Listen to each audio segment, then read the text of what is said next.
Bonjour Patrice Ribeiro. Bonjour. Vous êtes secrétaire général du syndicat de police Synergie Officiers, rassemblement bien sûr demain de toute la police de France, avec l'idée de manifester pour dire aussi votre colère et votre sentiment qu'il n'y a pas suffisamment de fermeté face à ceux qui s'en prennent aux forces de l'ordre. On va y revenir dans un instant, mais je voudrais d'abord vous interroger sur ce qui s'est passé cette nuit à Argenteuil, une nuit d'affrontement entre 22h et 2h du matin, qui a commencé par des feux de voiture et finalement des policiers qui se sont vus agressés à leur arrivée. Au total, 10 véhicules incendiés, une quarantaine de policiers mobilisés. Il n'y a pas eu de blessés, mais de l'autre côté, il n'y a pas non plus eu d'interpellation. C'est devenu une routine.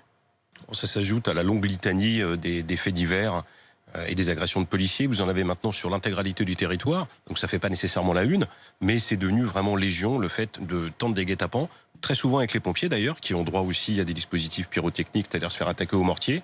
Et puis on passe comme ça 2-3 heures à s'en prendre aux policiers, après on rentre chez soi. Quand vous dites des guet-apens, ça veut dire que quand vous partez sur un théâtre d'opération, vous vous dites à chaque fois, potentiellement, c'est pour nous prendre au piège? On a aujourd'hui pléthore de vidéos qui circulent sur les réseaux sociaux. Vous voyez bien qu'il y a des vrais guet-apens, c'est-à-dire qu'on vous attend, on essaie de bloquer ensuite les véhicules. Vous avez tout un tas de gens qui vous tombent dessus, comme les Indiens tombent sur les cow-boys. Sauf que là, c'est pas un film, c'est pour de vrai.